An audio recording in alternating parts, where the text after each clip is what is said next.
that. Now, Esther McVey is one of the more unusual Conservatives seeking to be our next Prime Minister.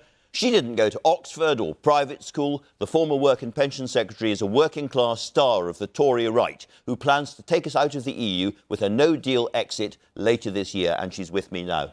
Do you think, Esther McVey, that it makes a difference that you have a very different background? You didn't go to Eton and all the rest of it. How would it feel different to have a woman of your background leading the Conservative Party?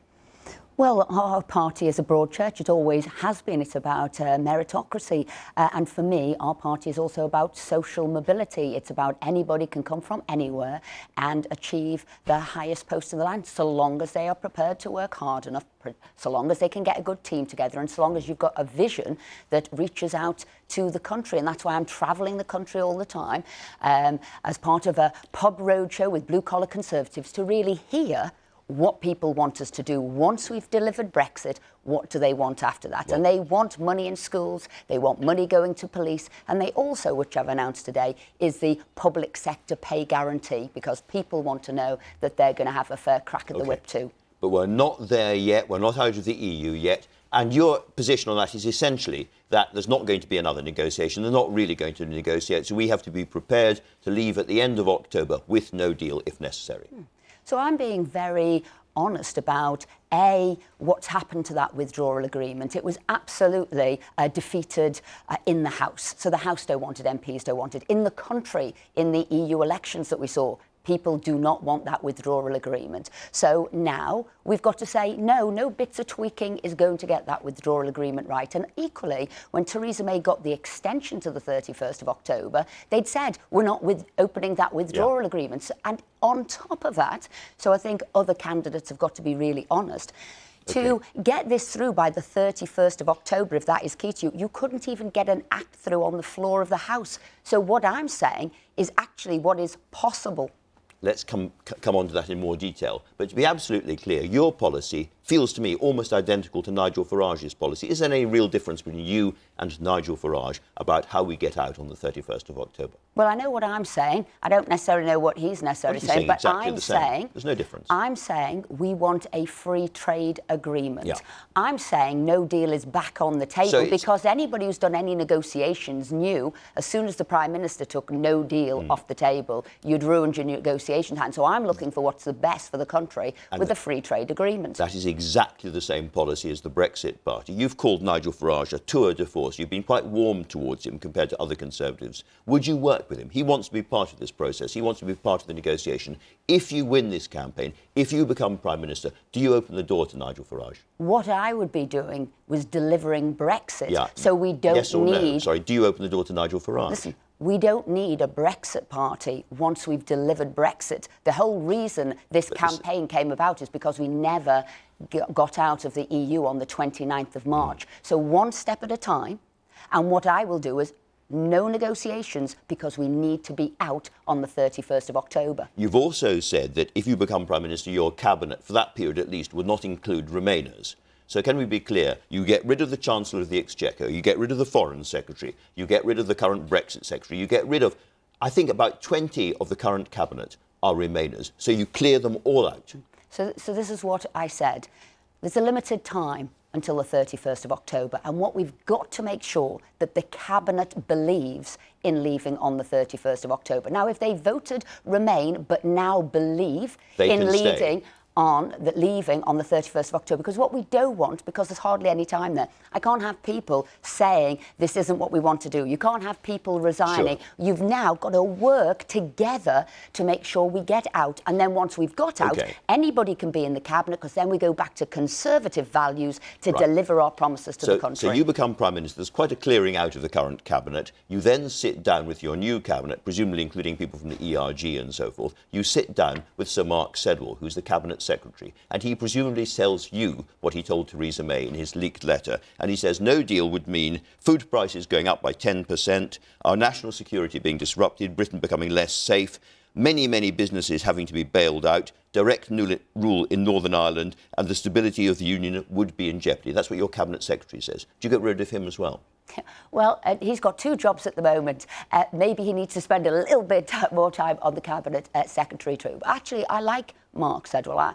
But what we need to say is, look, What we're doing now, let's look at it from a different way, because a lot of these people were Remainers. What we're not trying to do is hold on to a relationship we had in the past. But we've got to be good friends in the past. We've got to move forward. We've got 39 billion back on the table. We We've don't got have it no back. deal I'm sorry back to on the interrupt table. you about that. We don't have it back on the table because the legal advice to the government is absolutely clear that most of that money is money that we legally owe. No, if you look at the House of Lords financial report on that, it might be about 9 billion that is owed if we went to international courts, and the rest is not. The Chancellor disagrees, and the Treasury says it's more like 25 billion and probably higher. No, and he says that is clear legal advice to the government. And that is because if you were paying to remain in for the implementation periods, which we know we'd be paying about 10 billion a year. So if we are staying in for 2 years, then he's quite right. We are paying that extra money, you're right. But if we don't, if we come out, that would be ours. So we'd work well with Mark Sedwill and say, look, we know we're on a better position because we need a good relationship with the EU. And that means that they would be in a far worse position on tariffs than we would if they had to pay for them. Let me ask you about something else that you've mentioned yourself, which is the role of Parliament in all of this. Parliament is very likely to vote down any government taking us towards no deal. That's where they are at the moment. Would you suspend Parliament during sort of late September and October in order to get out with no deal if you had to? That wouldn't be my priority. I wouldn't be looking to do that, no. But if you had to, would you? But what I've said, hang on a sec, Andrew. What I've said is we'd use all the tools at our disposal, because what we have seen... But that includes proroguing Parliament, doesn't it? What we have seen by MPs going against the democratic vote of the country, they have torn up 400 years of history. They've ripped up the rule book. So it seems somewhat wrong to me that people wanting to frustrate the vote can rip up the rule book, yet should I want to use any tools at my disposal, I would be seen as incorrect when I'm helping ensure the democratic vote of the people. Can you see a conflict of thought in that process? Proroguing Parliament and the dates of the Queen's speech and so forth is something that has to be agreed between the Queen and the Privy Council. So to be clear, as Prime Minister, you would be prepared to go to the Queen and say, I don't want Parliament to sit for this period for these reasons. Andrew, did you see the hypocrisy between people saying that they would rip up the rule book? I'm asking about what you would actually do. And I would just be using the laws. And so, as I've said to you clearly... I'm asking you what you would do as Prime Minister. There's the Queen sitting there. You have to persuade the Queen to stop Parliament sitting during a period. Do you ask her to do that or not? And I've been clear to you that I wouldn't be looking to do that. All I was pointing out was the hypocrisy of people wanting to frustrate the vote. So you're not answering my question. It's a very clear question. Well, if you're Prime Minister, do you, A, consider the possibility of suspending Parliament during that period? And if the answer, as I think, is yes, do you accept that you then have to sit in front of the Queen and say, don't allow Parliament to sit during October? And that is bringing the monarch absolutely into what would be a ferocious political controversy. I said I'd use every tool at my disposal. So that would include that. I'm saying it wouldn't be my priority and I wouldn't be looking to do that. But like I said, people frustrating the vote ripped up 400 years of rules. I personally would be using what were in my tools, as it were, my toolkit. I think there's a big difference. But if you open your toolkit and that involves dragging the monarch right into political controversy, you'd be prepared to do that? I wouldn't be looking to do that. You wouldn't be looking to do it, but you'd be prepared to? Because I am a Democrat and I believe in the democracy of the country. And I do want that to be clear because I'm standing up for the people who won the democratic vote. Let's move on to some of your other policies. You want to spend a lot of money improving public wages in this country. Where does it come from?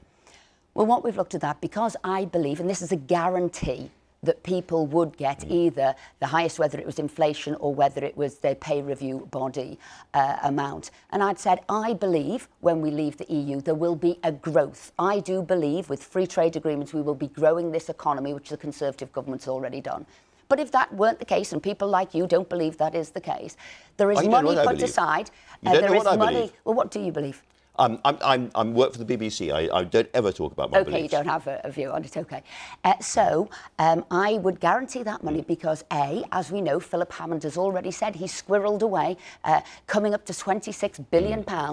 So there's money there, or the 39 billion, if we didn't pay it in its entirety, we'd have that. And it would roughly cost up to 2.3 billion a year. And this is money that would go to nurses, school teachers, the police and so forth. As a Home Secretary, would you be tough on drugs? We would keep to being tough on drugs as we have been, yes. Have you ever used Class A drugs yourself? No, I haven't. Do you think that somebody who has admitted to using Class A drugs is fit to be Prime Minister? And if you're alluding to Michael Gove on that, I hope people will actually judge him by how good he's been as a politician. So I do believe he can. He said it was something he did 30 years ago, and he's regrets it. David Gauke, who's the Justice Secretary in the government, says this: there's a responsibility for middle-class people that take cocaine to the dinner party, that when they see the story of a 15-year-old boy stabbed in East London, they should feel a degree of guilt and responsibility. Do you agree with that? What I am saying is I want to support police to do a job they can do. So I've pledged $3 billion now to police. I'm going to halve foreign aid to give $4 billion to schools, $3 billion to police, and I'm going to make sure that we have a public sector pay guarantee. So I want to make sure that people who are up to £50,000 in the public sector, that actually we support them. Because you know what? Between 2010 to 2017, they have helped get this country back on its feet. Now we've got to say thank you and give them a pay increase. There's a change in your policy in that, isn't there? Because you say the money is going to come from the foreign aid budget. The foreign aid budget is set by law at 7%. 0.7. 0.7%, I beg your pardon. And you voted for that and spoke for that when it was put into law. So now you want to change it and unpick it. All you have to do, if you want to change that, and obviously these are two separate agreements, so the other one is foreign aid, which is doubled from 2010 to 2019, where we are now, whereas other budgets have either been frozen or cut. All you have to do to reduce that foreign aid budget is actually make a statement on the floor of the House of why you haven't spent that money. And that's what you need to do. And so that's you would take it from the foreign aid budget. When you were but keep the foreign aid budget at high levels, at 2010 levels, so we'd still be supporting countries. When you were at work and pensions and in charge of universal credit, you said there was no link between that and more people going to food banks. Your successor, Amber Rudd, has absolutely contradicted you on that. Do you now regret what you said? Do you accept there is a link between the way that universal credit was rolled out and people going to food banks? Well, what you've seen right across the globe is people going to food banks. And it but has I'm talking gone about up. Britain. Yeah. And I'm saying across the globe it's gone up. And lives are complicated. And actually, if you look into the reports of why people go to food banks, it's very, very complicated. And some of them could have been, they didn't have money. Some of them have been because they've had addiction. Some of them have been because they've been in difficult... But universal credit had a particularly harsh effect on people in this country. I'm asking, is there any aspect of that you now regret? So what I did, and the harshest aspects of universal credit, I actually wasn't in Parliament for, and that was George Osborne's 12 billion extra cuts, which Amber would have voted for. Now, what I did when I came back to be in charge of that department was to get back most of that money that George Osborne took back. And do you know what? I got that money back because I went to Cabinet and I explained clearly those cuts were too harsh, they were going to hurt people, and we needed that money back in the department. And I was the only Secretary of State who got money back. So I actually have reversed those changes. Final question. The BBC is hosting debates for all the leadership challengers on the 18th. Will you be there? If I'm still in, yes, I will. Esther McVey, thanks very much indeed for talking to us.